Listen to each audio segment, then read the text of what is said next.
Good day, ladies and gentlemen. Here we are with Doom 2016. Essentially, I started up getting ready for Doom Eternal. There we go, Doom 2020. Way back in November when that was the original release date. Then it got pushed back till March, and so now that we're almost done with February, or halfway done with February, I thought we'd start this up again and see what made Doom 2016 so amazing that everybody loved it. And I'm of course joined by. Renick. Alright, so Doom 2016. It is a game that people love to this day. And I can see the appeal. It's good. But I just don't know if it stands up to repeated playthroughs, though. I think I already played this part, but I think I didn't save. So when did you first play Doom 2016? I played it actually about 6 months after launch, mainly because I was a little bit busy playing another game and helping run a D&D session. I found it alright, though my big problem with it is, it's still a problem right now, is over 93% of my kills are done with melee. That is one thing I also noticed. And also, I just feel like the game has too many arenas, and arenas just aren't really that fun. The story's pretty good for what it is, but I mentioned this when I did a Let's Play many years ago on this. It feels like it's just too limited. Like, I get that this is a big budget game, but it feels like the story was kind of hampered by lack of money. I would say less lack of money, more lack of time. They needed a big win, and they needed it now. Yes, I can see that too. And overall, I mean, it works. It is a pretty good game. I don't know if it's like the second coming of the first-person shooter or anything. I think when it comes to that, Dusk is what really does that more than this game. This still has a lot of modern elements to it. The system won't allow anyone but a living. And also, I don't know why people always like to say that Haydn sounds like Optimus Prime. That sounds nothing like Peter Cullen. At most, it sounds a lot like, what was his name? I always forget his name. The guy who played Bishop in Aliens. Ah. That guy. Well, at least we didn't get Starscream. That actually might have made for a decent little... Nah, then again, like, Haydn is not supposed to be sort of like a duplicitous kind of guy. He's just really, arrogant. Too arrogant for his own good. I think the levels in this are a lot better than, like, something in Wolfenstein, the New Colossus. But it's still just... There needs to be a little more, as we say, cowbell for this. But it's beautiful. Go on. Arenas in Doom are a common thing in the original Doom, but most of Doom left you with the level open simply so you can make, if necessary, use cover, make a tactical fallback if things went, well, memories up. Yeah.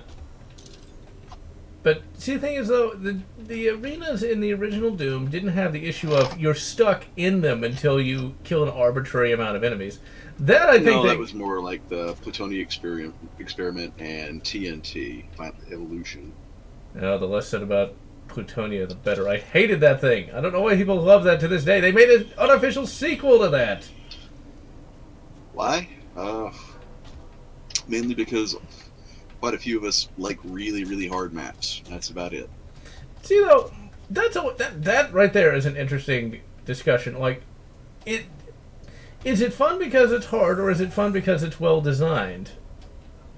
A little of both. Although I will grant you, most of Plutonia and TNT is mostly not that well designed. It's just freaking hard. You see, that to me, raw challenge is something I never really cared that much about. For me, it's more like, am I having a good degree of fun more than anything else? And like, high challenge just doesn't really do it for me, like, at all. That's just one of those things about me, where challenge, it seems more like you're just trying to ram your head into a brick wall and say that you can ram your head into a brick wall. Well, it's a generational thing, too. I mean, my generation was that we basically had the spiked brick walls of Ninja Gaiden and Ghouls and Ghosts. Of course, then again, I did have Donkey Kong, but then again, I never beat that, so there's that. Oh, Donkey Kong is still a spiked brick wall of a game to this day. Donkey Kong Country is no joke. It's legitimately tough even for speedrunners. See, like, I could never 100% that. Like, as a kid, I got to the snow level and never left it. Never did. It wasn't until literally last year that I finally beat it all the way through. And even then, that was, like, horribly difficult. With save states and things of that nature. The full 30 rounds for the shotgun. See, I kind of like the weapons in this, but they still look a little too plasticky for my taste. They look a little too vacuum-formed resin. Now, playing this game again for the live stream really makes me quite happy, though, because when I first started playing Doom 2016, I had the issue of my computer at that time really was not very powerful. Even once I got a RX 480, I was really hampered by my processor.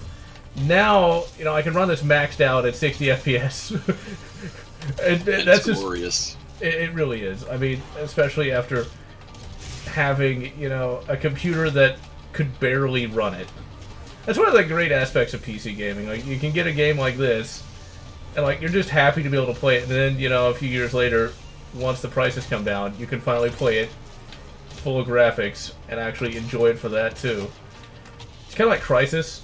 When I first played Crysis, all high, it wasn't even at an HD screen resolution. It couldn't run it with that, but I could run it at all high and like 1024 or something like that. What's funny is going back to Crysis, if you pull out an old CRT monitor and crank it up, it looks absolutely gorgeous to this day. It's amazing. I never played it on a CRT. I played it on a 19-inch, super cheap flat panel. I didn't know you could play it on a CRT. I thought that, like, was one of the selling points. It was like, it was this new next-gen, you know, you had to have, like, a supercomputer to run it kind of thing. Oh, it was next-gen for its time. It was ridiculously next-gen. So much so that it took 10 years for us to get cheap computers that would handle it. But it could handle resolutions that were the common CRT could. And looking back on, you know, 75 hertz, 19-inch ViewSonic CRT, you know, running it at, you know, I'll say, just for common sake, simply because you can find this resolution monitor just about anywhere cheap if you go to Goodwill's, things like that. 1280 by 720. 1280. The response. Yeah, I know it's low res, but I'm mentioning it simply because you can find those monitors at any Goodwill, and it's like $5. You can.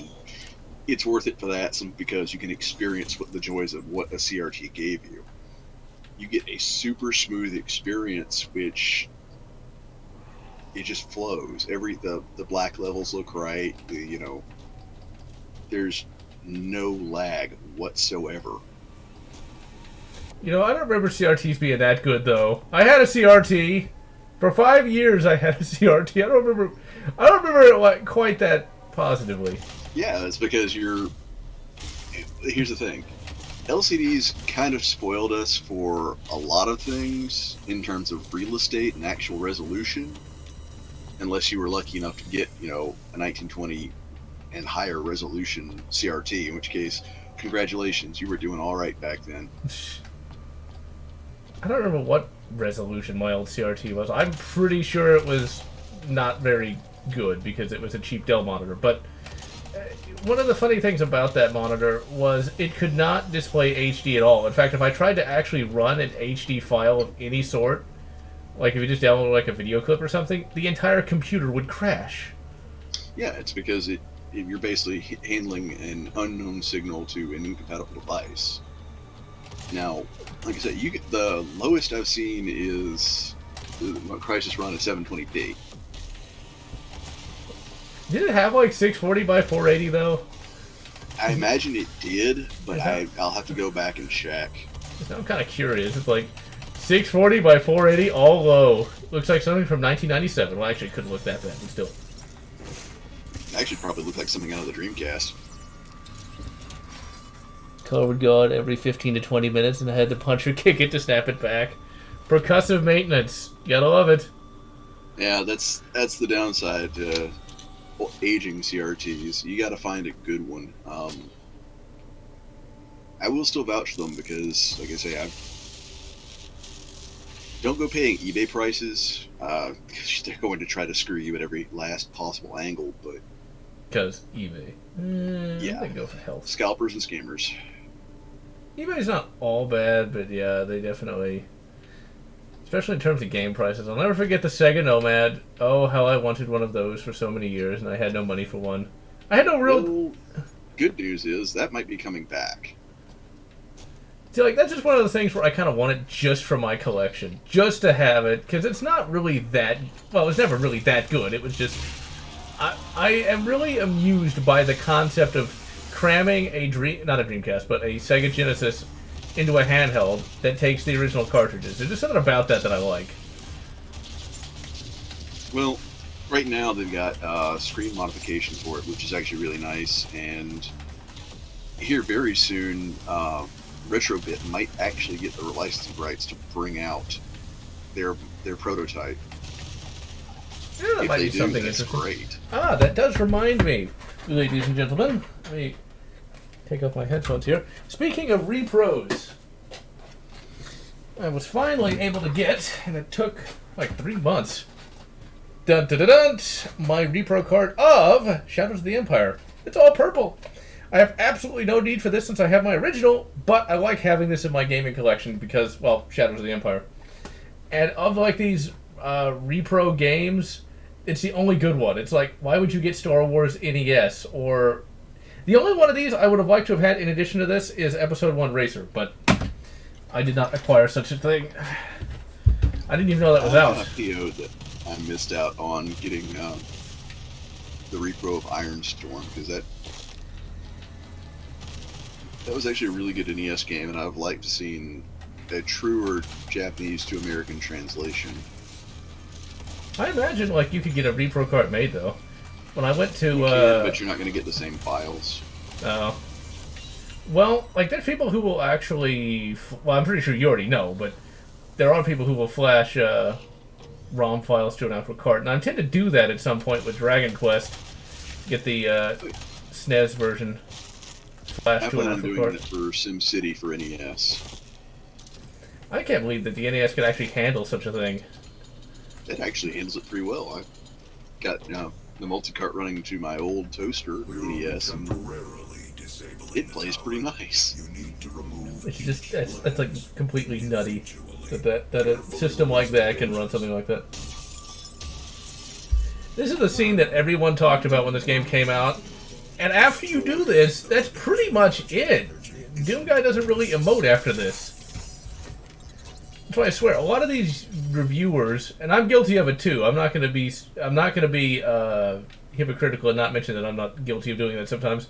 Where you'll play like or where they will play like a quarter of a game. It's like, oh my god, look at this, but they don't actually talk about the later parts of a game. And so You've got a lot of reviewers who just basically play by the numbers and listen to everybody else just to parrot what they say for clicks. You know, like I try not to do that anymore, but I have done that. I will admit. I'm not perfect. I'll be crucified. Wait, no, that'd be blasphemous. Blasphemer. I am not playing it with a mod. I don't know whether movement speed is any faster. I would definitely recommend playing Shadows of the Empire. It is absolutely excellent. What's really kind of funny, though, before I got this new job and had absolutely no time, I played through every single one of those Star Wars games again, and those are long-ass games. But then again, those games are pretty great, and replaying them is not particularly difficult. Yeah, you got your money's worth back then with those. And Shadows of the Empire aged way, way better than you'd think. I mean, it's an N64 game designed to sell N64s, and it did it really, really well. I mean, that's also a litmus test for Lucas to let him know, do people want more Star Wars? Turns out the answer was yes. Yeah, you would think that he would have known that already, because Star Wars, I don't think, ever really waned in popularity. I think there was a little bit of time after Return of the Jedi, but that's because there was nothing there. I think that's also when the Star Wars toys were cheap as well, according to a number of videos. They were a little cheap. I had a friend who was working KB Toys back then. Ah, KB Toys. That is one of those things that some of the younger people will not actually be able to enjoy, just walking into an actual shop and just browsing. Well, good news is it's coming back. Really? That's weird. Yeah. The investment group has basically said, okay, with the departure of Toys R Us, there's a need in the market, and, well, we kind of like the idea of our kids going to KB Toys, so we're bringing it back. Okay.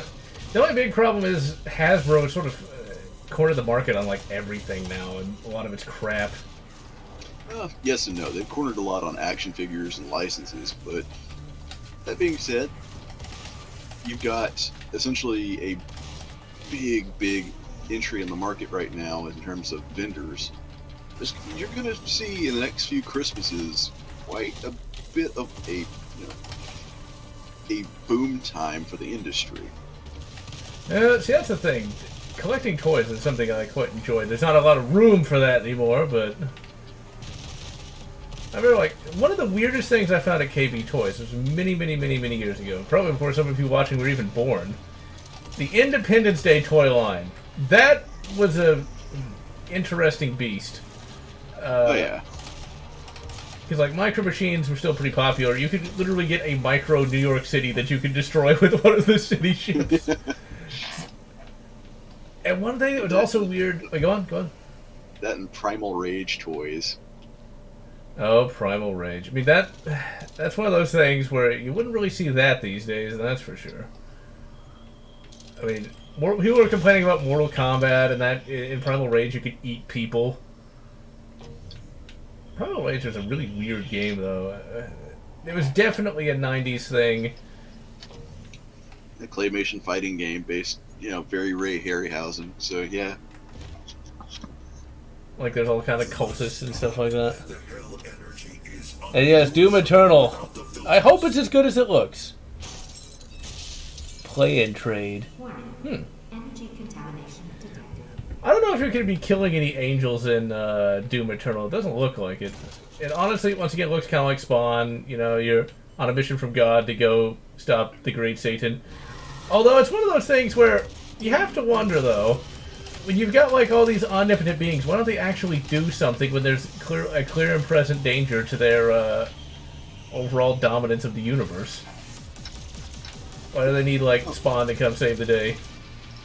Well, I look at it, for Spawn they explained it that very much like Warhammer 40k plays it. There are set rules to the great game you can't break. If you break them, then you bring about the apocalypse.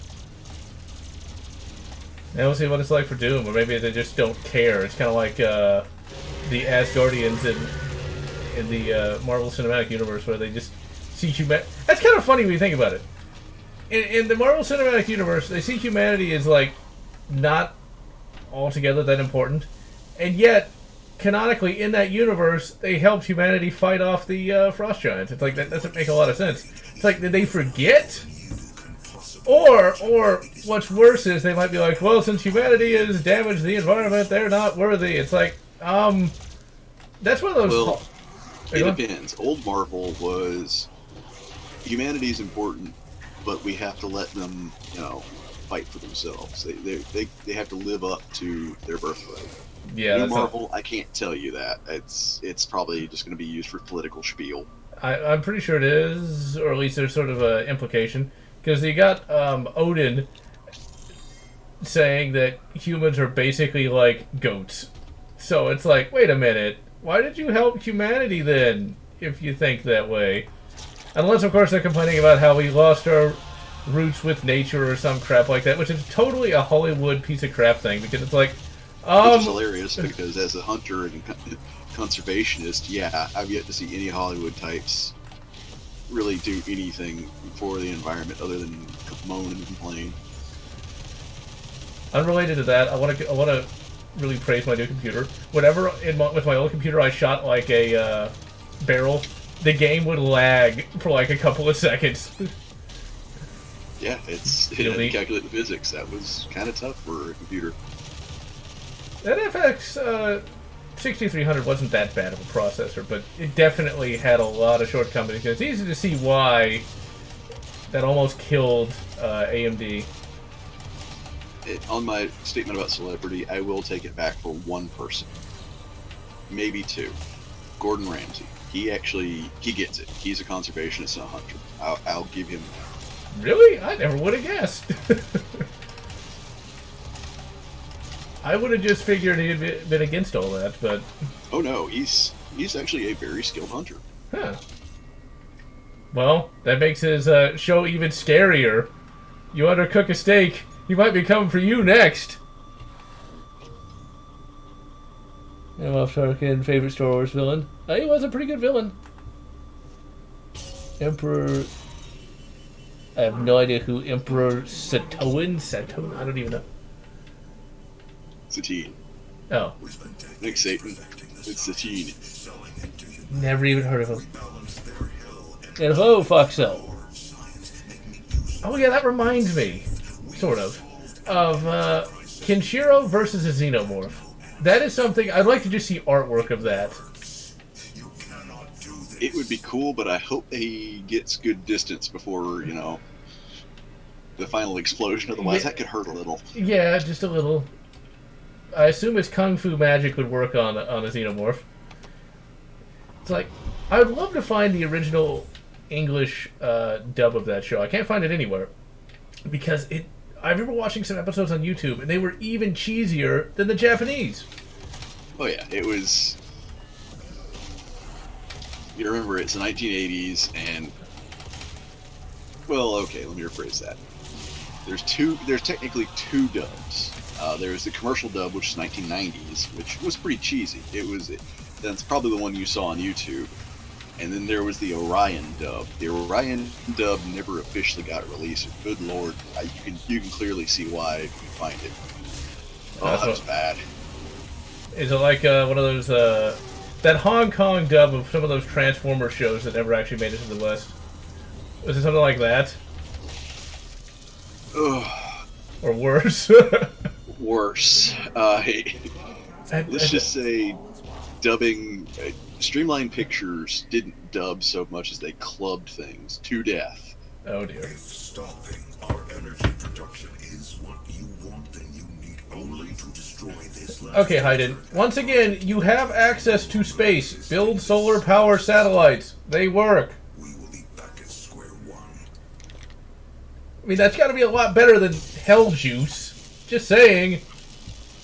Look, we're running off hell-powered energy, Argent energy. You figure, we invest in solar sails and things like that. It's almost... I wonder if there was a Dead Space writer working on this, because Dead Space was bad about that too with the markers. It's like, it's unlimited energy! You're in space. It's like, you've used up all the cores of planets. How many planets did you core? Kenshiro versus Goku. There's nothing else to be done. Let's see, that'd be kind of... Yeah, I'm sorry, Goku loses on that one. Simply because, Goku's got all the projectiles and all that, but he's still got a roughly human biology. Of course, would Kenshiro attack Goku, though, since they're both good characters? No, it would probably turn into an eating or drinking contest. I can see the eating contest. Now the dub of... What series? Oh. You guys go to heaven and do stuff or something. I guess he might go to heaven and, there might be... I don't know. There might be some demons attacking heaven. I just don't see Doom Guy attacking any of the heaven characters. It doesn't seem like something he'd do. Well, we know he's, from the trailers, that he's going out of his way to protect humans. Accidentally scaring the shit out of them, but protect them. And also, right here, if I looked at the bridge with my older computer, it would lag down to about 30 frames per second. If I looked at the bridge. Yeah. Oh, it's That's beautiful. some complex geometry. So, this is another one of those... Go on. It's all you. I was gonna say, this is another one of those levels where this is obviously an arena, and you're just stuck here for a little while. It's like, let's just move on to the bridge already, goddammit. Back up. Go on. And Foxel, the Dub of Golgo 13 is not terrible, but the sub was actually more honest and more truthful to what was being said. It's really, really hard to screw up Golgo 13 because Golgo 13 is essentially Ian Fleming's book version of James Bond made Japanese. He's not a spy, he's an assassin. So sort of like the Daniel Craig James Bond. No. The Daniel Craig James Bond is still a spy. Ian Fleming James Bond is straight up, I'm an assassin. I kill people. Interesting. I have a number of those books, but I've not actually had a chance to read any of them. Eventually I gotta actually start reading some of these things. Cause like, recently I've just been rereading a bunch of stuff that I haven't read in a decade. Like, the Aliens books still hold up like you wouldn't believe. Those are some of the best... They're some of the best tie-in media, but not only that, they're just really well-written books. It's kind of interesting, really, how much more efficient Steve Perry was when it came to, like, the alien stuff. Like, he was able to cram a lot into a 350-page book. I swear, everyone wants to be George R. R. Martin these days. Just thinly spread the plot out over, like, 5 books or more. We all know what the hobbits feel about thinly spread butter. Yeah. Or as Yahtzee Croshaw would say, Branston pickles spread across an entire piece of bread. Not that I'm really sure what a Branston pickle even is, but I assume it's some sort of Australian thing. Yeah, it's basically a pickle-based spread. It's not bad. Is that sort of like a pickle-based peanut butter kind of thing, or equivalent thereof? No, it's... Best way to think of it is more akin to like a relish, but in spread form. It's a bit more... Take relish, puree it a little bit more. It's closer to that. Now, what the hell is Vegemite, though? Essentially, it's the byproduct of beer. That sounds Australian. That sounds like something they do. It's actually really high in protein. You probably won't like it, but it's at least healthy. What's funny is you can get that at just about any local grocery store. I've never had any desire to eat it, but I've always wondered what it was, and I've been too lazy to look it up myself. The only reason I know it's even a thing is from a song called "The Land Down Under" from a really obscure band now, but they used to play it on the radio all the time. I don't remember their name now. You know, that guy. He did "The Land Down Under" and "Who Can It Be Now?" That's the only 2 songs anyone remembers. What were they called now? It's not Men Without Hats. That's the safety dance people, I think. Here I am trying to remember obscure 80s bands that have a grand total of 3 songs that anyone's ever heard of. But "The Land Down Under" is one of their, goddammit, famous songs. What up? Ah, damn it. Yeah, it's the group is Men at Work. Oh yeah, that's them. Branston Pickle is God. I don't know if I go that far, but yeah, it's pretty good. Me, I'm a big fan of olive spread on, a muffaletta sandwich. That's just me. Yeah, I think I'll pass. Also, with my old computer, right here, every time I tried to reload the game, it would take forever, and then, like, the whole thing would just slow down like you wouldn't believe. Now, it takes no time at all, thanks to that SSD. I actually just finished a review for the one Dawn of the Jedi book, Into the Void by Tim Lebbon, or Lebbon, or however you pronounce his name. It's probably going to come out next week. Just haven't really had time to work on it. That is one of those books that's really depressing, though, because it went to show you that the EU could have come out of that slump that it had been in for like almost 10 years at that point. Except we got Disney killing it, which Disney killing the EU is probably a really bad move. I mean, I know they don't care, but there were a lot of fans of the EU, and there was so much good about it, and it could have just gotten so much better had there been a little more time to fix a lot of the mistakes of the past. I don't know what Lucas was thinking when he created the Legacy of the Force series. It's like, let's just do a mixture of the prequel and original trilogies, except with all these beloved characters. Let's turn a character who was once a Jedi hippie into what is effectively Space Hitler, or Spittler for short. It's like, why would you think that would be a good idea at any time? He was having an edgy moment. He must have been. And then, oh, what was it? Fate of the Jedi. That's what it was. I didn't even read any of that. I got like the first book of that, and let's put it this way. That's when Star Wars tried to become Diet 40K, introducing space gods and stuff like that. It's like, that's not really Star Wars. There weren't space gods. There was the Force, and back then the Force was generally pretty neutral. But, you know, after that series ended, that's when it started getting good again. Right now, I'm actually reading the last ever, goddammit, Star Wars book. It's a leaked e-arc. It's a classic Han Solo adventure with what is effectively a spy hot chick. It is so good, I almost don't want to fit it. I'm deliberately reading it really, really slowly because it is that good. And once I've finished reading it, there's no more. It's all gone. I mean, the EU could have made a big comeback with stuff like that. And one of the last published Star Wars book was Darth Maul Lockdown. I've not read that yet, but it sounds really, really good. It's Darth Maul in prison. Okay, how much more awesome can you get than Darth Maul in fucking prison? The redemption arc, but that was never going to happen.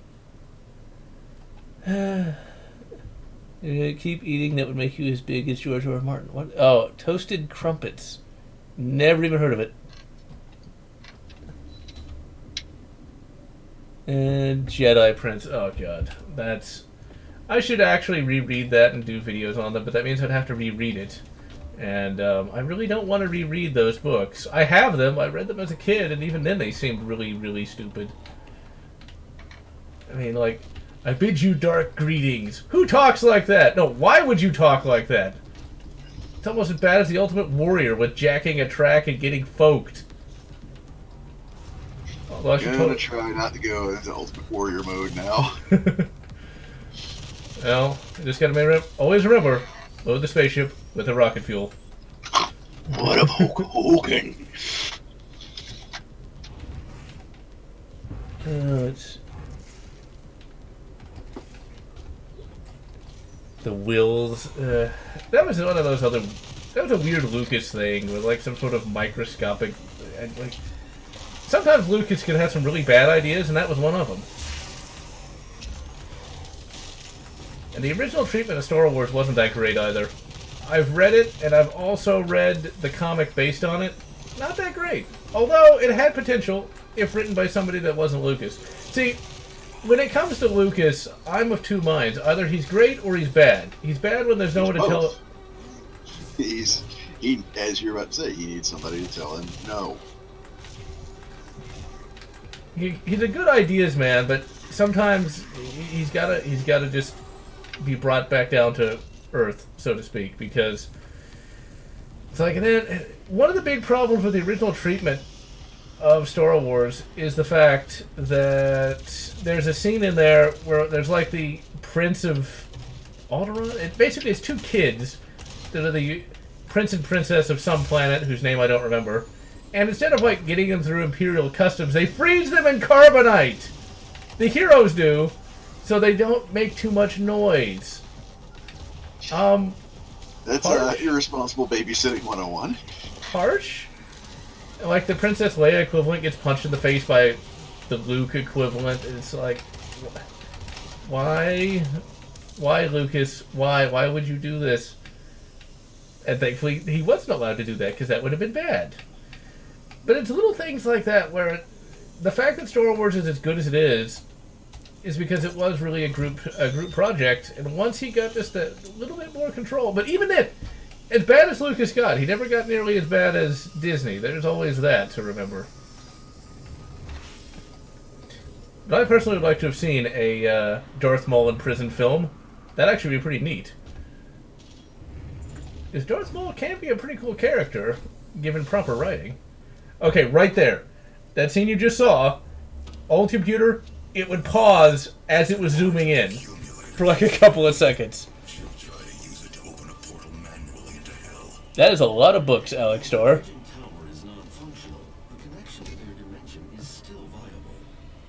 Yeah, you got your work cut out for you, and I have not seen American somebody- Graffiti. Am I going? American Graffiti is great. You get the chance, watch it. It's worth it. Yeah, I just never thought it was like anything worth watching other than some sort of teen film of some description. Unless I'm thinking of the wrong movie. No, it very much is a teen-ish movie, but it's also a great period piece. You can tell it's Lucas basically, hamming up and enjoying, his bygone years of youth. See, there's stuff like that never really appealed to me, though. What does appeal to me is a 12-gauge double-barreled shotgun that, for some reason, is on Mars, and has some nice scroll work on it.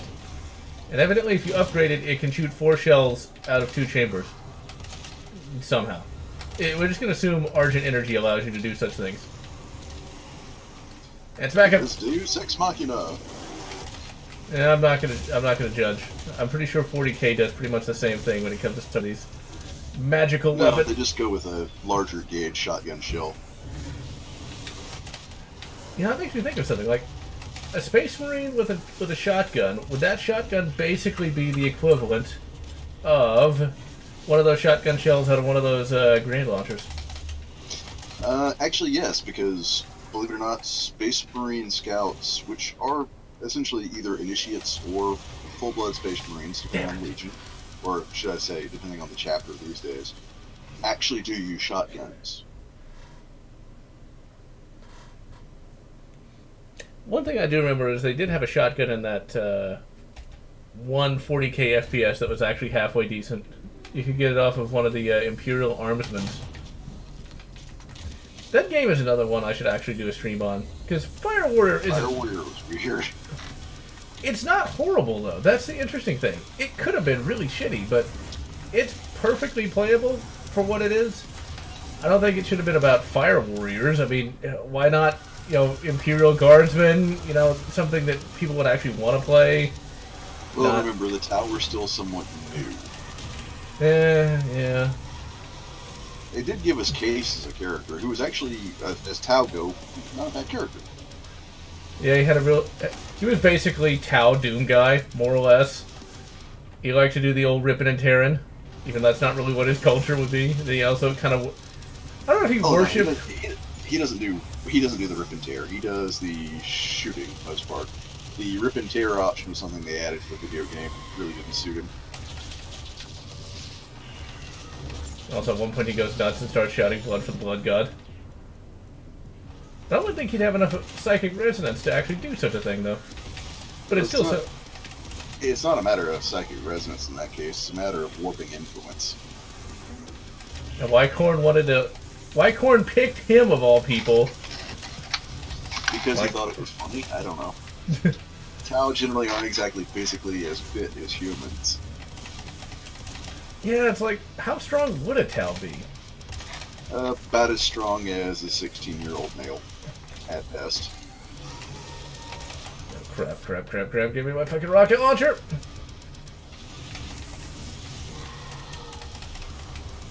I don't think your arm's gonna stop a rocket! You bastard! Oh, the BFG Division song. I have listened to that I don't know how many times, and it's just a rockin' today as it was then. And hello, Andrew Haxley. Konichi Waffle. And I'm glad you like the Medal of Honor series. It is definitely, sadly, kind of forgotten these days. Yeah, I'm blaming EA for that, because there's so much potential there that they just lost. And they didn't really challenge everything. At least not anymore. They challenged your wallet. Now that is actually... common sense. That too. Now that's actually a pretty good segue to a bit of a preview for the next video. For you see, ladies and gentlemen, a couple weeks ago, I stumbled upon a really, really good deal at a local gun shop. This is a rifle that should be familiar to anyone who has played Allied Assault, mainly because you're fighting people who use these. I was able to find a Carbiner 98 Kurtz, specifically a 44 marked BYF, which means it is a Mauser. It's a Russian capture, but I don't really care because, well, that makes it a good shooter. And it also has, this is super gun nerdy, an early war front sight because it has numbers on the back. Why there's numbers on the back, I don't know, but it's cool that it's on here. Going to be doing some shooting with this tomorrow and going to put out a first shots next week on this thing. It's an excellent find, though, because these things are, like, stupidly expensive. Like, insanely expensive for a bolt-action rifle made in the many millions. And I think the reason why it's so expensive is because people generally want them. I know that sounds kind of hilarious, but, like, when you think about it, a gun that is generally wanted by people will fetch a higher price because people will be willing to pay it. And no offense to the Yugo Mauser, let's be reasonable. Okay, Rain, if you were offered a Yugo Mauser or a K98K for the same price, which would you go for? Depends on the condition, but if all things are equal, I'm gonna go for the German. But if the Yugo is in better condition, or let's say both are lacking stocks, then I'll go for the Yugo. Both are in the exact same condition. I'm going for German. Exactly. Because that's the one people want. I mean, when it comes to a lot of these rifles, yeah, the Yugo might make for a good, cheaper shooter, but it's a K98K. It's got that cool factor based on it. And not only that, it's like, even with the Swedish Mauser, that could arguably be called a better gun, but which would you rather have, though? The Swedish Mauser or an actual K98K? Complete German Mauser any time of the week. No questions asked. Twice on Sundays. Yep. Stripped action, Swedish Mauser. Because the K98K has that history to it. It's got all that. It's just, it's kind of like the AK. Is the AK better than the AR? Not really. It's more of equivalent, but like the AK is arguably the cooler of the two. The AR is boring. It's just a good gun, whereas the AK has that mystique to it. It's got that cool kind of design to it that just kind of puts it over that in some respects. And with the K98K, you get a good gun, but you also get, like, it's the K98K. It's kind of like the M1. The M1 is, you know, a 30-06 battle rifle, but it's got that cool factor of it's an M1, and that's why you can get a really big premium on an M1 Garand, whereas you can't really on an equivalent kind of rifle. Because, let's be reasonable, technically, the M1 is pretty obsolescent by today's standards. I mean, a modern day, you know, 308 ARs can be better in just about every way, but, well, it's not an M1, though. It's never going to have that same cool factor. It depends. Like, say you get a CMP in $1 grand. Not a great one, just a refurb. Just their lowest tier.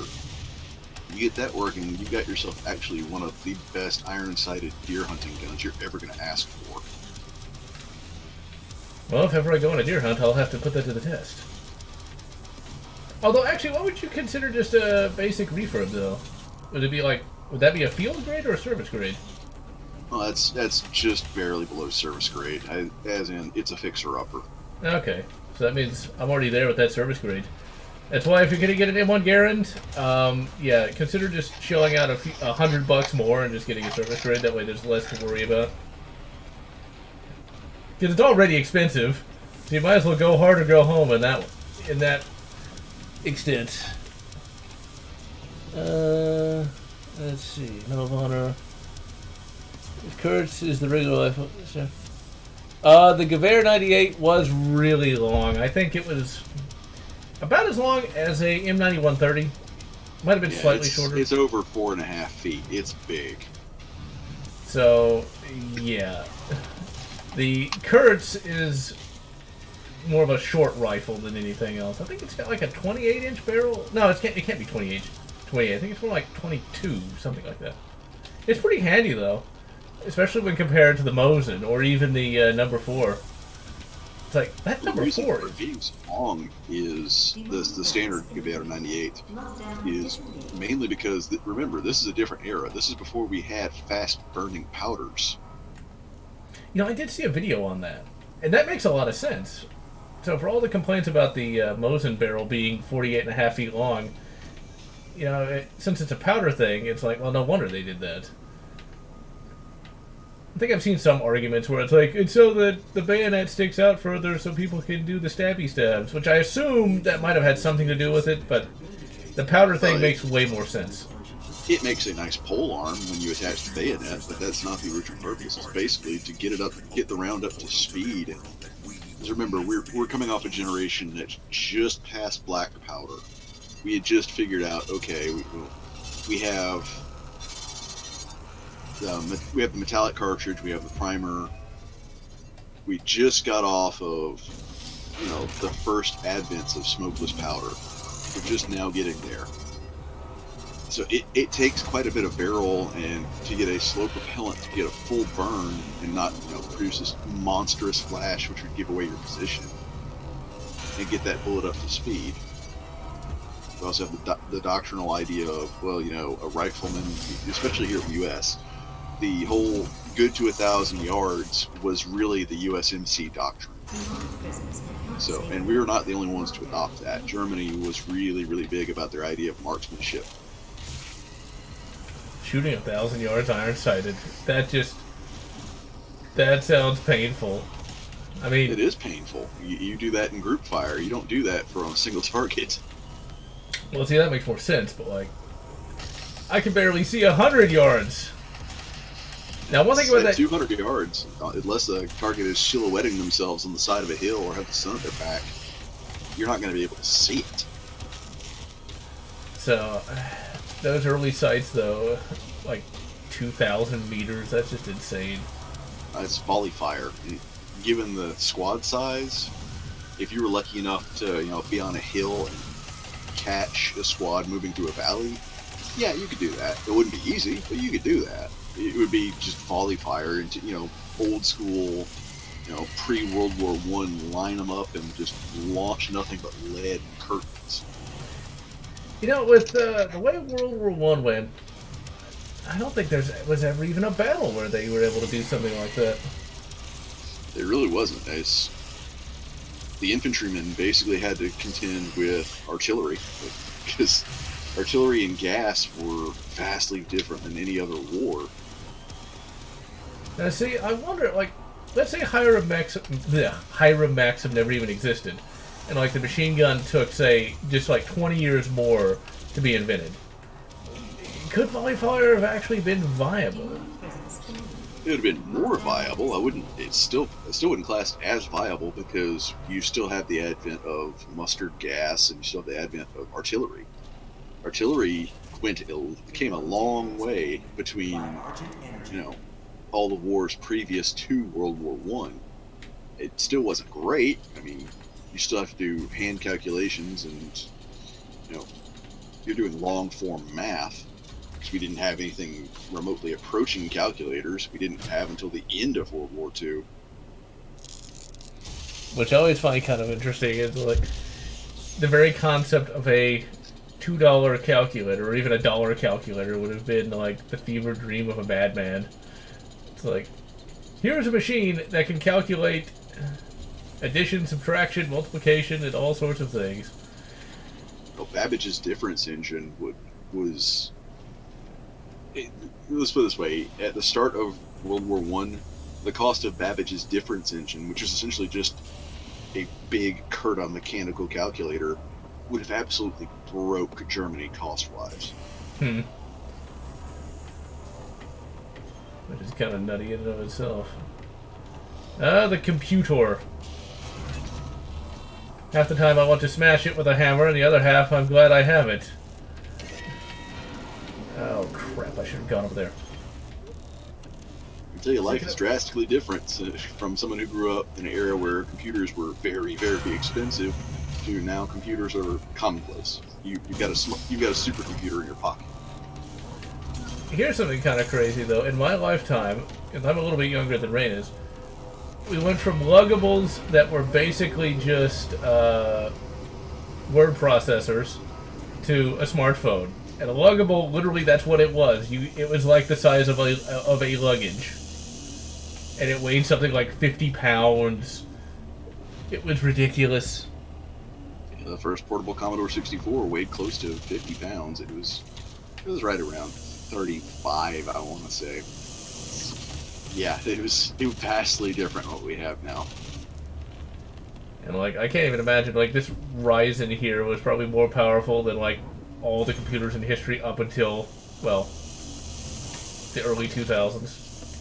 Well, your computer that you're running this stream off right now is essentially the Kree Tower of 1982 that Jurassic Park it was big about, the Kree C1. Yeah, it's about as powerful as 26 of those. Basic loner, I am going to be 31 in like a week. So yeah. I'm approaching my 40s. The less said about that, the better.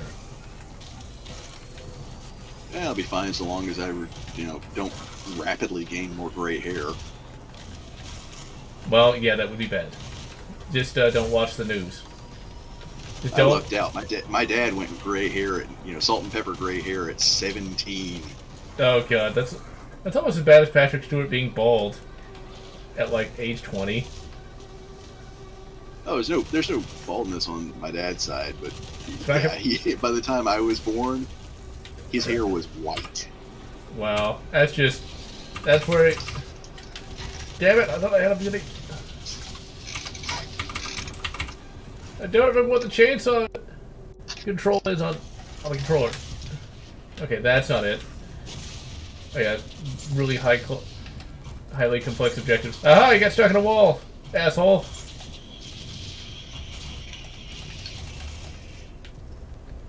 Let's see. Holy crap. 34. Oh, a second A Sanctuary. Absolutely excellent. I sincerely hope something does come of that, though. And it's not just... not really a thing, but wishful thinking. Oh no, there are 2A sanctuaries. Yeah, but something that actual is legal, where that actually provides legal defense more than anything else. There are 2A sanctuaries that do provide legal defense. There's some areas of Missouri which are complete 2A sanctuaries where the federales really have no jurisdiction. See, my thought, though, is how far can you really take that? Like, could you have a short-barreled rifle without a tax stamp? Or... in that area, technically you could. Nobody's done it yet, but... Yeah, because, like, could you have, like, a Class 3 weapon, like a submachine gun or something like that, and they can't, without being on the registry? Here's the thing. Right now, there's no legal precedent, although I wouldn't want to set the legal precedent, at least not without, setting up a GoFundMe and then, using that to pay lawyers' fees. I'm not going to, suddenly build P.A. Ludi's expedient submachine gun and say, okay, now I'm going to hire a lawyer. No, you hire a lawyer first, you get it out of the way, take it to the Supreme Court. Then, once the ruling is done, then you decide, okay, well, maybe I can, maybe I can't, depending on the ruling. Yeah, because that's something I'd like to see, because, like, that's where that's really it's going to come down to, is it really a sanctuary county, or are we just hoping it is? Because if you can do that, then that would change a lot of things. Oh yeah, you just, basically, if that's a thing, I'm going to go ahead and sell probably everything, to include the house, and open up a restaurant down there, just for funding, so I can say, okay, guess what? I am now back I'm not only just in the firearms industry, I am now a manufacturer class 1, 3, and 7 SOT. Yeah, that would be a very good idea, because, like, people want those full autos. And those short-barreled rifles.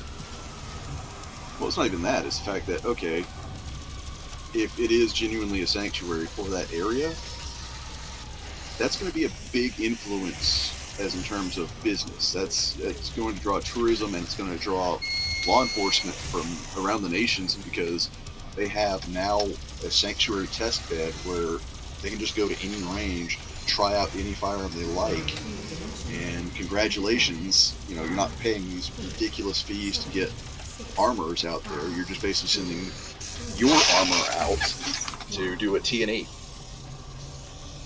I see, that would be cool if such a thing came to pass. So, like, I think much is made of full auto. It's like, oh, it's this big dangerous thing. Not really. No, semi-auto is preferable in most cases. Full auto for law enforcement is mostly used in controllable situations for CQB. We jokingly say that the 3-round burst is really kind of preferable for CQB because it's what we call jokingly the roadie switch. Oh? Basically, you can pull a Rhodesian drill in one trigger pull if you train to it. To the chest, one to the head. Let's see, so I realized that my county became a second in Nutty, Virginia. And hello, Britton Burks. I think that Virginia thing is going to turn into... I don't think it's going to go as far as their insane governor wants it to go, just because I don't think a lot of that stuff's going to pass the Virginia Senate. I mean, it'll pass for their side, and then it'll be overturned in the Senate. That's something where it either goes to court or it goes to the Senate. If it goes to the Senate, congratulations. That senator that champions it has got 4 more years. Bare minimum. Now, if it goes to the courts, this is where I would want to be a lawyer. Because if you can take that to the courts, you can win. And once you do, you've made a name for yourself. You're the next Johnny Cochran. You're a superstar lawyer at that point. So that is going to be interesting, just because... Well, they already had to change some of the things, though, because their confiscation idea, that died before it even got to the House, because they knew that was just a non-starter. There was just no way you were going to be able to do that. It's like, they wanted to do it, but then when you've got like 20,000 people marching on the Capitol, yeah. No, we had more than 20,000. It was closer to almost 40. So when you got 40,000 people showing up, oops. Well, I'm pretty excited for Doom Eternal. I'm hoping it's as good as all the various trailers and things make it out to be. I'm hoping it's as good as the soundtrack that I've already listened to like way too many times. I have a feeling it will be because they're using new rendering, so it will run even smoother. I'm hoping that story's good too, because it looks like it might be. I hope I would like it if Doom Guy could actually talk, though. I mean, I get it, he's supposed to be Mr. Mysterious, but at the same time, it doesn't allow him to be an actual character.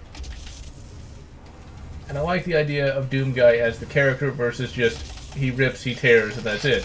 Because that'll get old after a while. And done properly, he can become even more memorable. And I am so gonna die because I'm like right. Get my rocket. My one rocket. Brilliant. That's all I needed. They want to argue, but. Yep.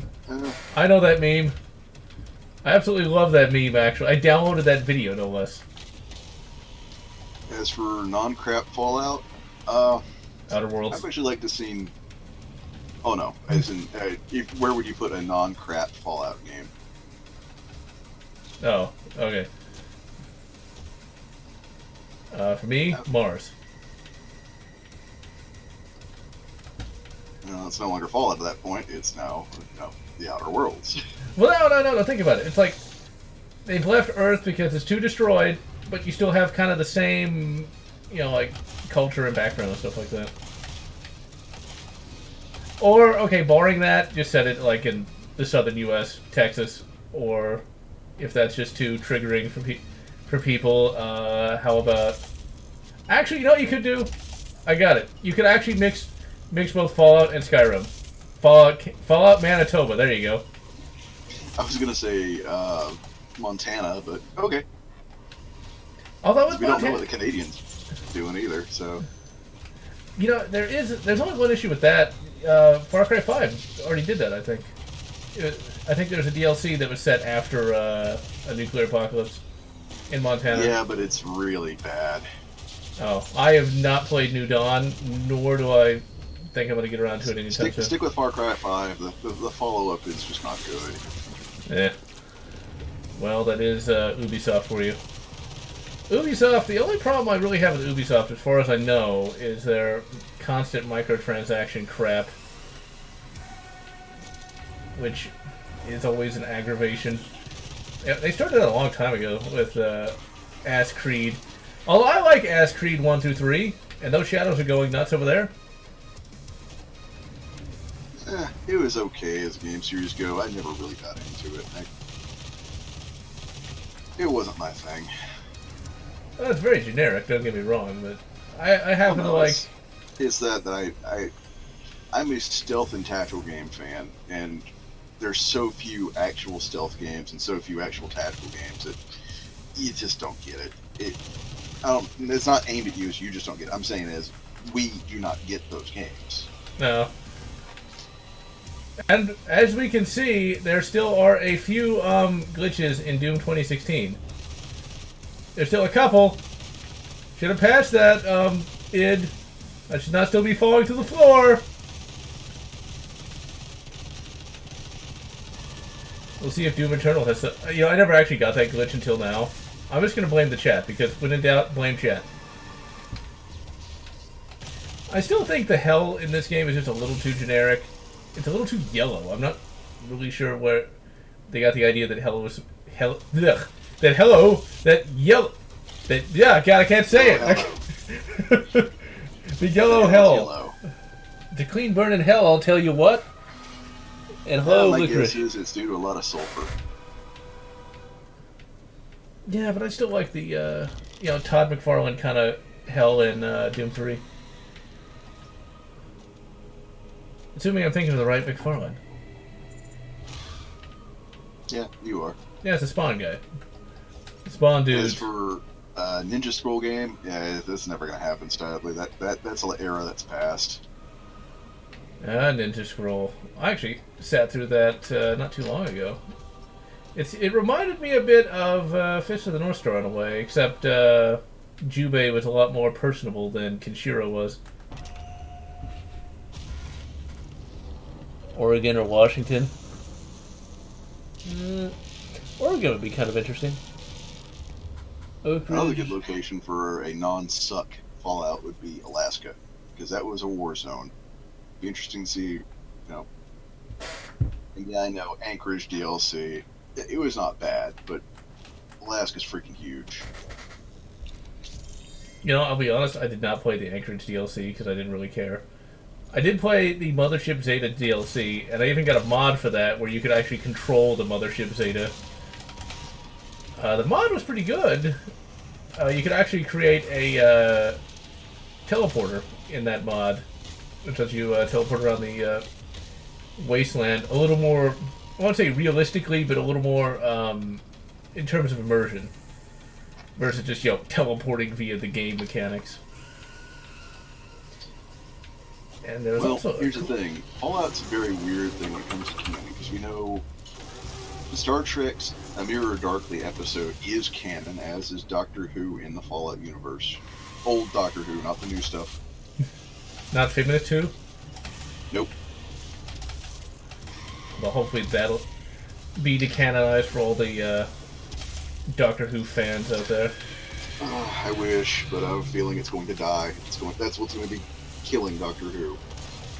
Yeah, but he'll come back. I mean, Doctor Who technically died like in the 80s. For a little while. What's the 90s? Yes and no. It died in the U.S. at that time, unless you were... Well, let me phrase that. Anchorage and, oddly enough, Louisiana PBS was still airing relatively new episodes of Doctor Who back then, but... Why the fuck won't that work? I need my chainsaw. What is the chainsaw in this game? What is the chainsaw control for this? Okay, that's not it. I guess I could look at the controls, but why would I want to do that? Okay, what the hell is the chainsaw? X? Did I really hit every button but X? Evidently. And I found it just in time to die. Yeah, that's the case. Talented developers, which we just... they've left Bethesda and have started working at Obsidian, most likely. Because Outer Worlds, my God, Rain, Outer Worlds is so good. You've got to play that at some point. It's like, Well, here's the thing: the talented devs working in the Gamebryo engine were never at Bethesda, and this is coming from somebody who likes Julian LaFay. Julian LaFay left before Gamebryo really took off. I gotta say though, Gamebryo is interesting. I actually kind of like the way it looks, but if it's as bad as everyone says it is, ugh, my God. Well, it's only that bad because a lot of things. Okay, there's in programming there's this term called scruff. Scruff. Basically, it's buildup of old data that barely ever applies. Unfortunately, we see that a lot in OpenGL developers. There's a lot of it there, so that's why Vulkan became a thing. I like Vulkan, don't get me wrong, but using Vulkan to abandon open source 3D code libraries and API calls, not exactly a great thing. OpenGL is still very useful, although it's waning, sadly. As you say that, I'm playing this in Vulkan, but whatever. Vulkan's good, don't get me wrong. I'm not speaking ill of Vulkan. I'm just saying that robbing Peter to pay Paul is not the best course of action. There needs to be not so much an end-of-life plan, but a way to continue OpenGL so older games can be experienced by newer generations. Kind of like how we have with DOSBox. Of course, that being said, though, there'll probably be a OpenGL box at some point. I'm sure that'll be a thing that is made as time goes on. Really, it'd be nice if there was sort of a DOSBox equivalent for the earlier Windows operating systems. Very much so. Like Win95? Because I know there is a way to emulate Windows 3.1, but not, I think, Windows 95. 95, you pretty much have to run in its own instance, but that's part of my problem. It's like we lose too much of our history by just rapidly screaming forward. Don't get me wrong, I like advancing, but being able to go back and enjoy some of the legacy programs and software, kind of nice. What's kind of weird, though, is Windows 10 is surprisingly compatible with a few older things. Like, I can run a really obscure FPS, which I've not actually played yet, but I'm looking forward to playing at some point. Mace Griffin Bounty Hunter from, like, 2004. It runs it, somehow. Well, yeah, it's essentially, it's a DirectX game. DirectX, there's an example of a lot of scruff there, but it works alright. Vulkan was made as an answer to get as bare to the metal as you can get without being all assembly language, and closer to the metal than DirectX can get you, and closer than anything but OpenGL can get you. Finally, this is always a very difficult little arena here. This is a shitload of Hell Knights, and those little demonettes, we're just going to call them demonettes because 40k, those Argent waves hurt a lot. Pretty much, neo-Nazi faction revive the... Although, a neo-Nazi faction would want to revive the Confederacy because, well, socialism, and that's not really a southern thing. Yeah, Confederacy versus the Social Republic, those things are diametrically opposed. They're two different forms of governance which are incompatible. So, as for Satellite Marine, actually pretty good. It's very different than Syndicate, but very good. Never even heard of it. Neo-communist. Now, neo-communist makes sense. But you just wouldn't really see a neo-confederacy kind of thing also incorporate socialism. No, they're diametrically opposed. If anything, it would be more akin to neo-libertarianism is what it would be. Now, if you wanted to go like for a villain, if you wanted to make the Neo Confederacy villainous, all you'd really have to do is do it sort of like a crony capitalism kind of thing. As that would And make a lot more corrupted, sense. there's a lot of stupid people out there. It's about like those who claim to be Antifa. They claim to be anti-fascist, but they're going by the fascist playbook. Stupidity is abound. That's a human trait that's reoccurring throughout the years. Yes, it is, alas. And it's even worse! And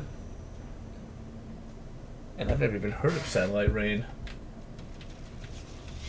It's a fairly decent top-down action strategy game. A little bit more action than strategy, though there's interesting ways to tackle problems. See, I don't like top-down stuff. And now that I have the Outer Worlds, I don't have to care about top-down RPGs for a while. I could gush about Outer Worlds for a while. Eventually I got to do a video on it because, like, my god, you can actually, talk to people in that game. You don't just have to shoot everyone in the face like a Fallout game. It's like, there's an I need to get you into Open Morrowind with Combat Improvement mod, which takes away the dice rolls. Can you talk to people in Morrowind? Because I remember playing... Well, you're not going to have a lot of voice conversations. It's mostly going to be text. Yeah, it's not too bad, though. I don't mind text. I just like where you can actually talk your way through the various problems, because there's a quest in Outer Worlds where you have to talk to some of these space pirates, and you can either A, fight them, or B, basically use your persuade skill to get what you need without actually killing them, which I really quite like. And there's still plenty of combat to be had. Like, literally 5 seconds later, you have to fight some space millipedes. So, there's that. Oh, crap, I am so dead, because I'm going to be raped in the corner. No, I'm not. Maybe not. Yep, raped in the corner. Yeah, the Elder Scrolls has always had a non-violent way out to a lot of the problems. Not all of them, I can't say that. You're going to have to pick up a sword and shank somebody eventually. Especially in Skyrim. Pretty much that's all you get to do.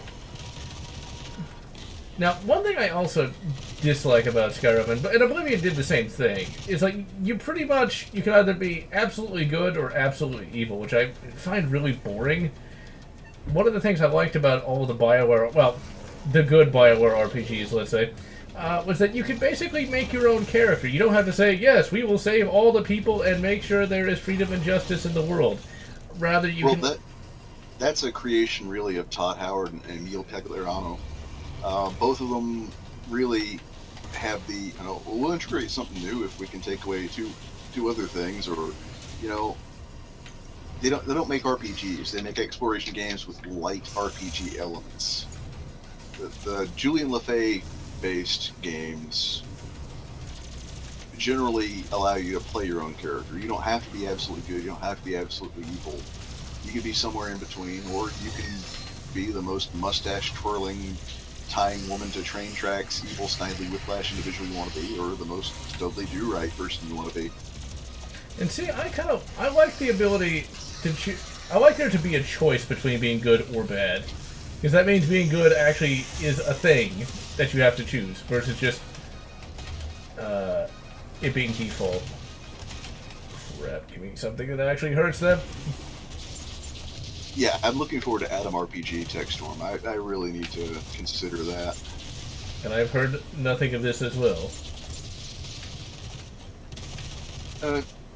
It's essentially a pseudo-Russian take on the classic Fallouts. You might not like it because, like I say, classic Fallouts, but it's looking pretty good. Why can't they just make it in third person, like it was meant to be?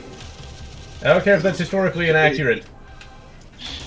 It's because it was never meant to be. That's something that requires a larger studio. Whenever I make my beauty RPG, yes, it'll probably be top-down, but I'm going to hopefully have either a Diablo-style combat or Final Fantasy-style combat, something that doesn't require a game engine that makes no sense to anyone, or at least it doesn't make any sense to me. I never could understand GURPS. Well, none of the RPGs ran off GURPS. None of the gaming RPGs, video game RPGs ran off GURPS, because the system created for Fallout was its own system. You could actually, I don't know if you can do it anymore, but used to be you could download and print out the role-playing system, which is D10 based. I thought that was GURPS. I could have sworn I read that was GURPS. Well, it was originally based off GURPS, but they lost the license when, Steve Jackson Games saw the result and was like, oh my god, this is too violent. This is going to tank our sales. I find that hilarious. Somebody showed them the Bloody Mess perk, and it's like, yeah, I could kind of see that. Quick launcher, and I don't really care about Heat Blast. There we go. And fast recruit. Yeah, just don't take the Bloody Mess perk, then it's fairly tame. Although I always did, in Fallout 3 at the very least. They just explode. It's like you shoot them in the leg with, like... Although I wonder how more accurate that is to real life than not, because, like, bullet wounds are... In Fallout 3 it's not, and Fallout 2 even less so. Still, though, bullet wounds hurt. Bullet wounds definitely hurt, but if you're going to take someone's leg off, you need at least 12 gauge. That are multiple shots of 9mm or 5.56. I wonder what an 8mm round would do, though. Well, technically it's 0.92 by whatever the fuck, but... 8mm Mauser? Yeah, that's... well-placed shot in the femur, and bye-bye femur. It will separate joints. So, Brutal Wolfenstein is more accurate than not. Pretty much. I mean, if it doesn't blow clean through, which if it does, you're incredibly lucky, because that wound can be treated, but if you hit the femur dead on, yeah, that leg is gone. Ouch. Just ouch. Moral of the story is, don't get shot. Especially with a full power rifle cartridge. That is bad. Give me all the rocket launchers. Oh yeah, I want to complain about Windows for a second, because it just popped into my head, because the game lagged for a second, but I think that was just it loading all the textures. I was having a constant driver power state failure. Turns out it was Windows 10. Turns out it was goddamn software. Which is like, Windows 10 introduces so many ways for it to fail. It's not even funny, because it does so many different things that ultimately is completely unnecessary. It's like, your phone. Why do I need my... Why does Windows need to do that? Oh, dude, that hasn't been relevant since video phone in 1993. I know, and yet that wastes some CPU cycles because Windows 10 apparently. It's there. I see it every time I look at the task manager. And yes, I will compulsively look at my task manager. What self-respecting PC gamer doesn't? But there's stuff like that, like all the Xbox crap. There is so much stuff that Windows 10 does that is completely irrelevant to anything. And that just introduces so many different issues. And like, I finally figured out what was causing my driver power state failure. And it was a Windows 10 option for fast boot via software. And once I turned that off, it worked just fine. No issues. The big gripe with Microsoft is they got rid of all of their T&E teams. They got rid of their bug testers. I am not surprised. Hey, Barnacles Nerdgasm was one of their teams, and he did great work. And I've never heard of Escape. Well, no, I've never played Escape from Tarkov. Ugh, I have heard of it. I just don't know what it's about or what the game is. And yes, Techstorm, I know what Brotherhood of Steel is. I actually have it on the Xbox. It was a fun game. It's not technically canon. It's about as canon as Fallout Tactics is, which is not at all. I do love the fact that the Interplay was doing so bad that they actually got paid for a sponsorship for that game, because apparently in Texas and the southeast, Nuka-Cola didn't do that well. What was the drink that took off was Balls Guarana. Oh yeah, I remember I used to drink that all the time. Actually, I joke. This is coming from somebody who was sponsored by Balls Guarana in the late 90s, early 2000s in paintball, so I can't joke too hard. Still though, it's like, yeah, we don't want to drink Nuka-Cola, but we want to drink something that is mostly just sugar and water. And No, it's mostly caffeine. False Guarana has very little sugar. It's mostly caffeine. you know, I've never actually had any of that stuff. I've seen it. I know it's really ridiculously expensive, but that's about it. I think, what is it, like $5 per bottle, assuming it still No. is made. No, it's Red Bull is more expensive than it. It's not cheap. I'm not gonna say it's affordable. No, and you don't drink it like you would a soda. It is an energy drink. So, like, I just have never been a big energy drink kind of guy. Although, when I did drive halfway across the country to go to Utah, those things did help because I was able to stay up 24 hours straight. So there's that. And drive. That is something I would never recommend to anyone. If you decide to drive all the way across the country, either A, drive with other people, or B, stay at a hotel. At the very least, consider packing a blanket so you can sleep in the back.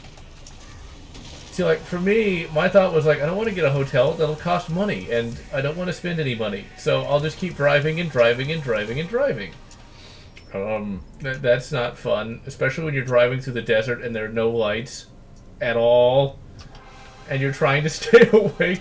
You can stay awake during the daylight pretty easily, but once it gets dark, that's when the pain starts. Yeah, that's when road hypnosis starts kicking in. I'll put it this way. I was very lucky to make it there and back. Fuck. And back. Shark. I never even heard of it. Commander Keen Easter egg. I never actually found that. I played Stalker 1 once back when it came out, and then never again. Just never really got back into it. I'm a big Stalker fan. I've got all the games, and I've been goofing around Lost Alpha. Although Call of Chernobyl has been my favorite thus far. That's a really good fan-made interpretation.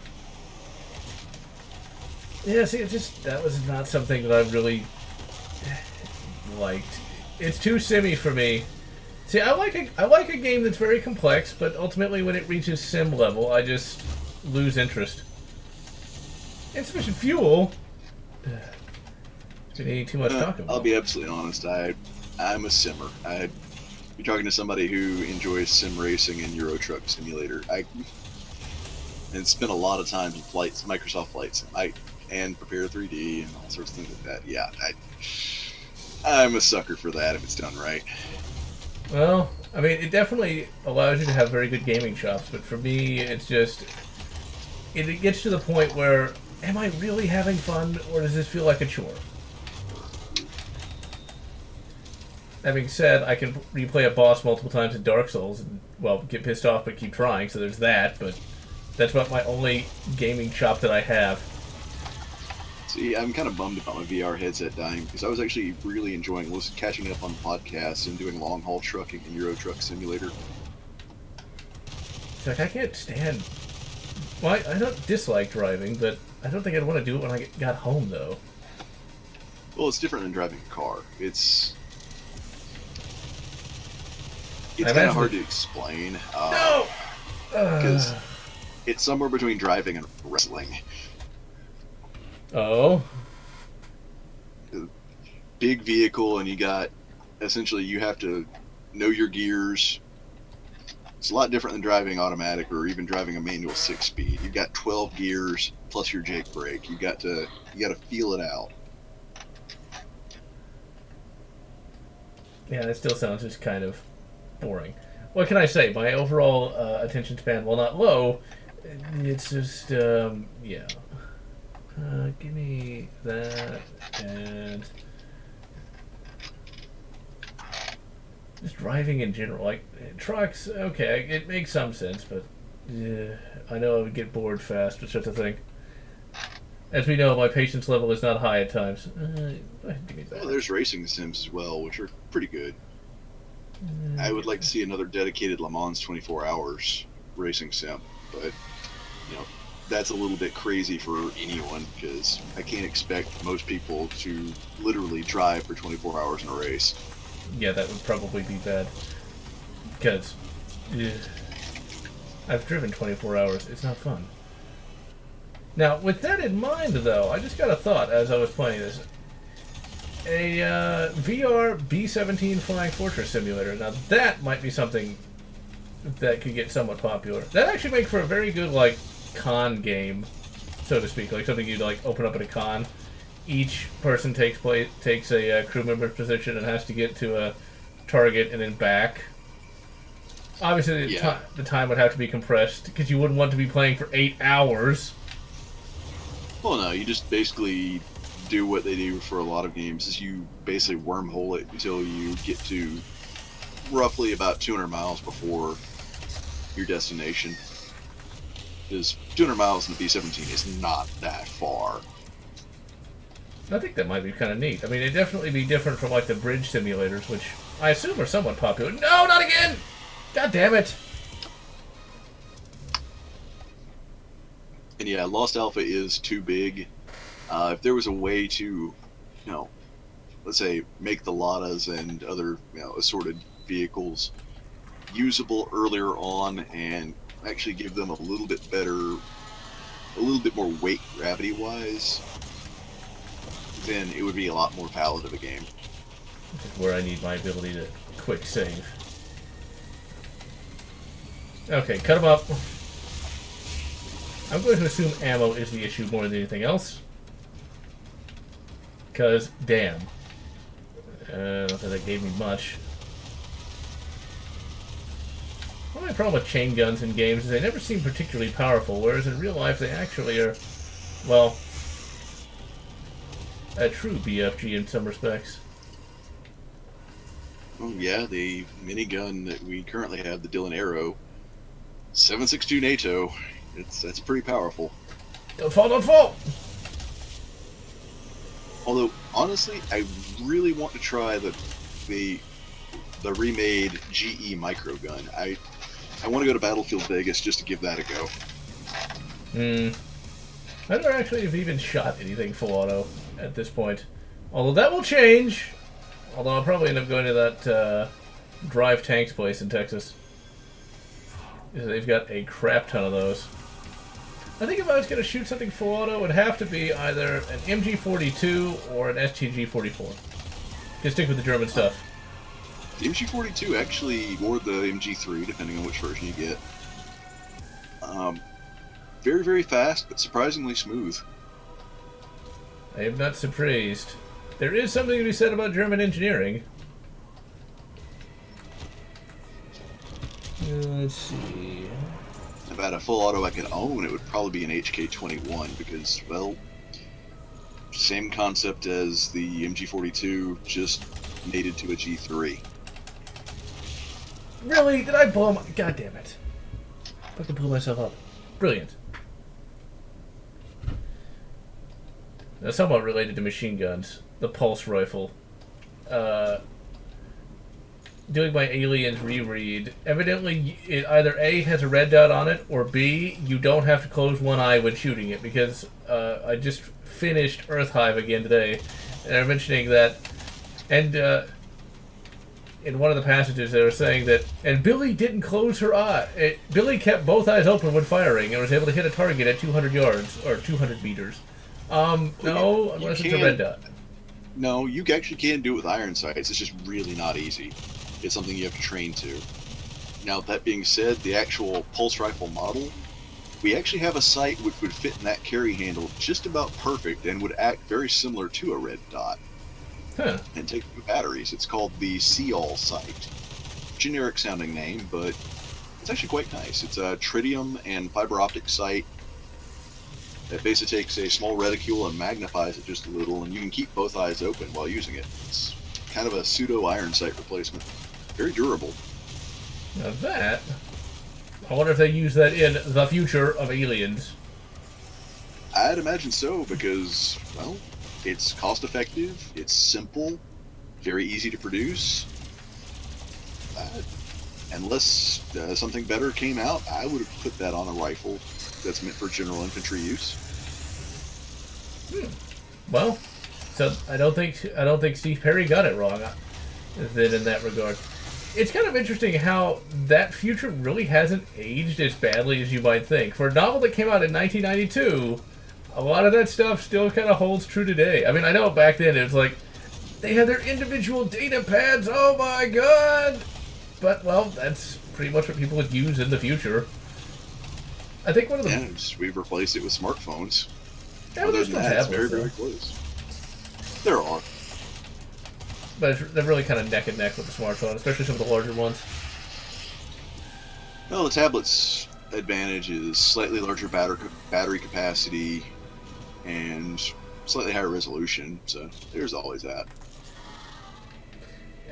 One thing that's kind of interesting about the Steve Perry novels is just the fact that the company isn't really that big of a thing. I mean, there still is the company, but the actual Terran government has way more power than that, which makes a lot more sense in many respects. It's kind of interesting how, with the modern day Alien novels, which I also am going to review because I've recently read a lot of those,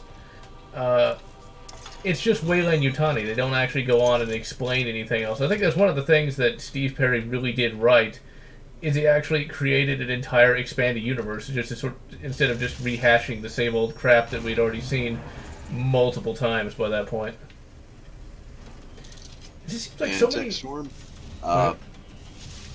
I grew up with Chernobyl. In fact, all of us were scared pretty much to the point of near soiling pantaloons when Chernobyl happened. Although, if you want a really good take on how scary Stalker can be, go ahead and read the book Roadside Picnic. That is actually pretty amazing as books go, and it's actually a lot worse than what we see in the games. Of course, that's always kind of the case with the novels of anything. Oh no, if I'm going to be honest here, as much as I like the games and as much as I absolutely love the novels, playing in an accurate version of the zone presented in Roadside Picnic would be too much for 99% of the players out there. You have crazy people like me who read the book and like, okay, I'm good. And everybody else is just dying constantly, not knowing what killed them. So more of a roguelike then in that regard. Or like Arma in some respects. Yes and no. I mean, there's some anomalies in the book. I'm not going to spoil, but there's one anomaly that can just barely be seen that can crush a hind D into something about the size of a beer can. Have they ever really explained like why Chernobyl melting down created an entire zone of weird random Well, it's crap? it's different in the novel and the games. The game is its own series of canon. I guess kind of like Witcher in some respects. Yeah, I could kind of tell you, but I really don't want to spoil the book because it's kind of important. Well, you can always get an e-copy of that and read it at some point. That's a problem. There's so many books to read. One thing I also want to do a read of is books written by writers who would later go on to like write Star Wars books and get famous. Kind of like Timothy Zahn's early work, or R.A. like Salvatore. I did read Drizzt, and it wasn't that great. I gotta say, I didn't really like Drizzt that much. R.A.'s done okay work, but I'll agree with you. I mean, honestly, Drizzt is bargain basement Elric with pointy knife ears. Well, he's just too much of a Gary Stu, though. It's like, and he was good at magic, and he had two swords named Chillrind and whatever the fuck the other one was called. It's like... Icing Death. No wonder I forgot it. That's just... Chillrind at least sounds kind of cool. Icing Death sounds like something a 12-year-old came up with. Well, like I say, he's the... Well, I don't want to say Mr. Pibb. He's the Mr. Tasty of, Elric wannabes, and yes, he is a Mary Sue. It's why you don't ever, as a DM, you don't ever want to run him as a character in the background because you know the players will always try to kill him. Well, that I just find kind of hilarious. I know he shows up in Baldur's Gate in varying places. Oh, if you stat it, a player will try to kill it. That's why there's a biblical RPG series that runs off of D20, Crap. and they don't give stats to Jesus and to Satan and all that, because as soon as they show up, the player's going to be like, it's Jesus, let's get him, cock shotgun. I don't think it's going to work. You can just keep resurrecting over and over again. Exactly, he'll be back, and it's Jesus, he'll forgive you. Although I just realized there is one thing you can do. If he actually is worth any XP, you can just infinitely farm. Well, that's not blasphemous at all. Exactly right. The infinitely farm Jesus for XP. You filthy person. And you won't, if you have like a karma system, you won't even lose karma because he'll keep forgiving you. Well, let me rephrase. In that downtime, you might, while you're not forgiven just yet, you might have some karma problem. But I suppose if you explain it to him for a reason, it's like, dude, I got a power level, Jesus. I'm really, really sorry. That's just wrong. That's just evil. I mean, that's how I gotta do like your father's work. He commanded me. I need a power level. Get me to level 10 at least. I would honestly like to see an RPG go that route. The infinitely farming Jesus. Westwood Blade Runner got re-released. Yes, they actually managed to solve the problem with the RNG. It's like, all those RPGs sound great, but like actually getting a group together, sitting down, and like doing all that. Also, what really sucks is that fan-made Alien RPG, their website is now completely dead, and I didn't download all of the rules for that. So it's now gone. Well, yes and no. Somebody might have a torrent. And tech, as for Dune, sadly that's not going to happen. I'm really, really happy we're getting a new Dune movie, but the estate... Crip. The estate in regards to Dune is just so confusing, and EA still has the rights to some of the games, and Sega has rights to some of the others. It's a mess. It is a hot mess. Yeah, rights issues. That's another reason why we'll never see AVP 2 on Steam, although stranger things have happened. Eventually I am going to stream AVP, the third game, because that's a game. It's interesting. It looks good, but I could never really get into it. I beat it, and here's the sad part. When I played it, it was the worst thing ever because it was not nearly as good as the original AVP or AVP 2. But when you compare it to what would come later in terms of first-person shooters, it's really not that bad, which I guess is the highest praise. Compared to Colonial Marines, it's high art, but, getting kicked in the taint is high art compared to Colonial Marines. Yeah, I can definitely agree with that. And I got, the Super Collector's Edition of Colonial Marines. That was for my birthday that year, was the super amazing collector's edition of Colonial Marines, and I was hoping all the reviews were wrong.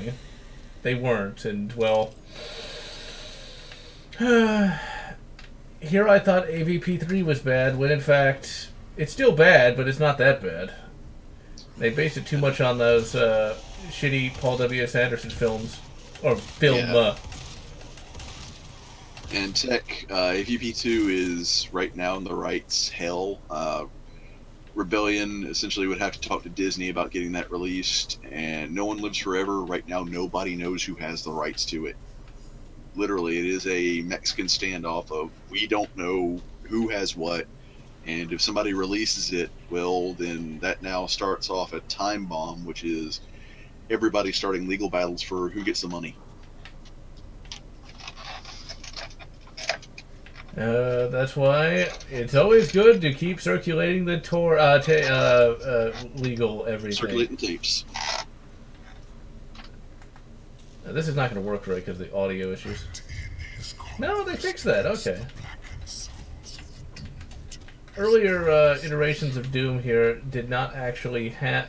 If you set the audio to a certain bit rate, it would play really fast, but I guess they finally fixed that. It's like, I'm glad I am busy beating people up in a first-person shooter. It's like the Slayer's Testament mod gets it right, where you can kind of occasionally kick people around, but This is just it's much more convenient just to beat them up and save the ammo. And I wouldn't mind it being for bosses. That's apparently what Doom Eternal is going to do, where you just kick the crap out of them to as sort of a finishing move. And I can live with that. But just for every single enemy, it just gets tedious.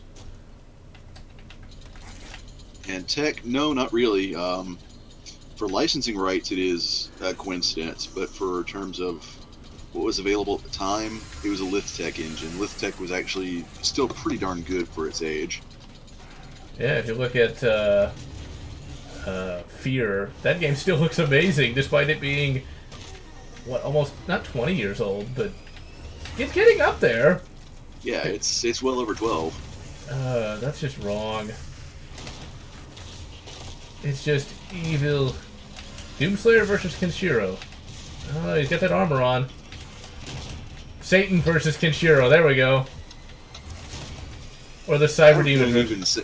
Cyber Demon versus Kenshiro. That's gonna be a tough fight. Satan, I'd pretty much realize that he'd look at it as like, I'm not stupid. I know that you know Kung Fu Jesus. You know Toki. I'm not that stupid.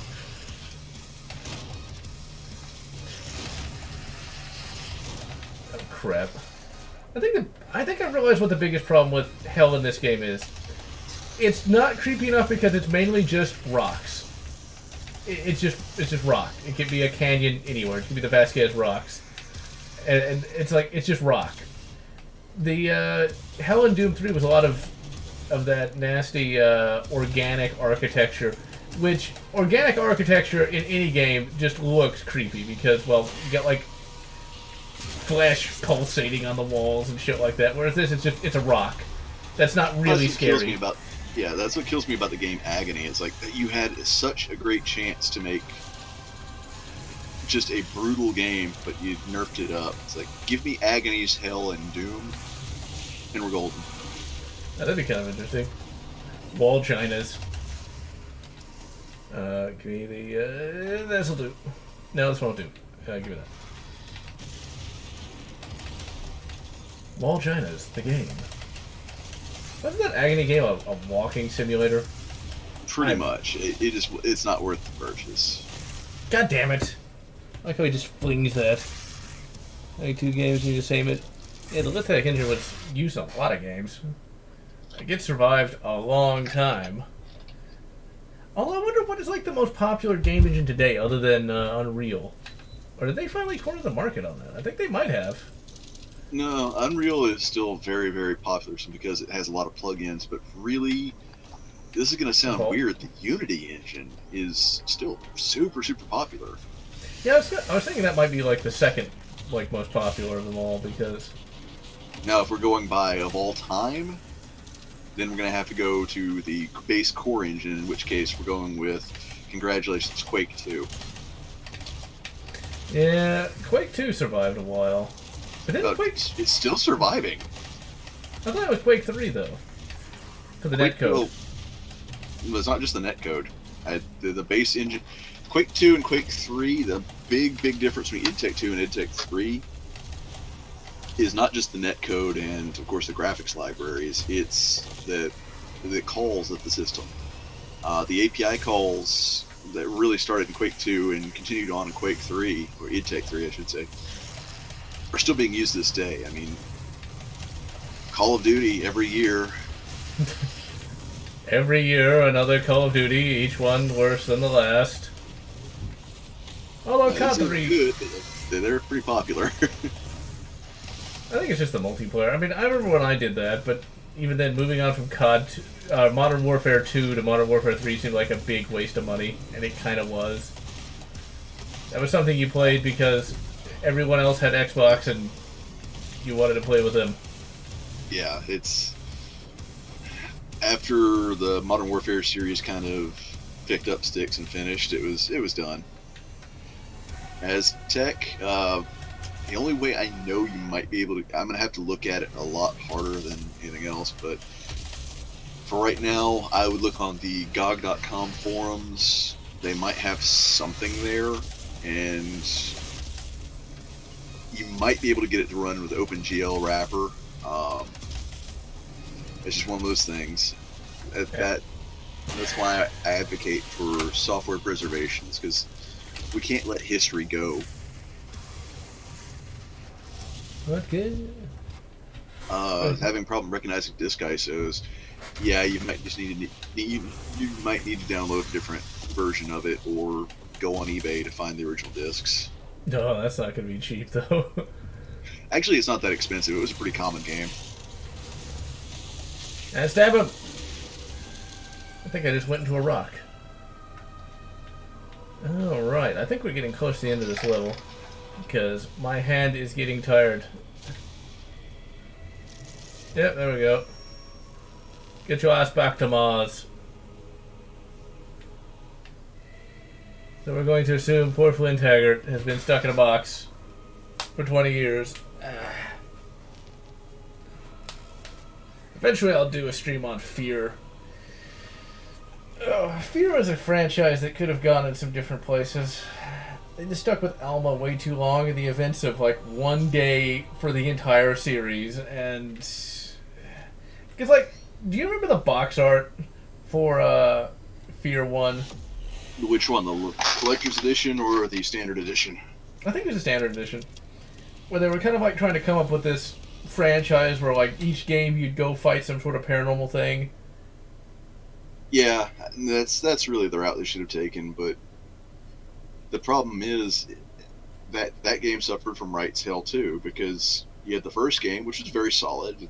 The expansions, well, one of the expansions, it was pretty darn good, and then Warner Brothers demanded, we need another game, and Warner Brothers took over it more than Monolith did, and it kind of went downhill. Yeah, and then it was just Alma all the time. Alright, well, my hand is killing me. So, Doom 2016, we're going to continue playing this until we're done, or until Doom Eternal comes out. Yeah, this game's still pretty fun. I think it's just a little more mindless than I'd like. It's like, you can really just kind of get in the zone of just punching things in the face. Still, though... it's a double-edged sword. It's something that you can relax to, but after that initial thrill, it becomes more relaxing than it is an adrenaline rush. Yeah, pretty much. Then again, I have played 64 hours of this game, so there's that, but we'll ignore that. Also, I'm looking at the sights here. Those are some strange sights with this shotgun. Also, that looks like there's like a forward assist on there. I'm not really sure what that's doing there, but whatever. All right. Sitting out of a shotgun, you just basically ram the bolt handle home. Yeah, you'd think. Seems like there's two different rear sights, but I think it's just supposed to look cool. And all the dismounted files reconfigured. It's one of those things where you just have to basically pray to the machine god. Alright, I am General Lotz. I'm Riddick. And we're going to wish you good Doom 2016, or whatever makes you happy.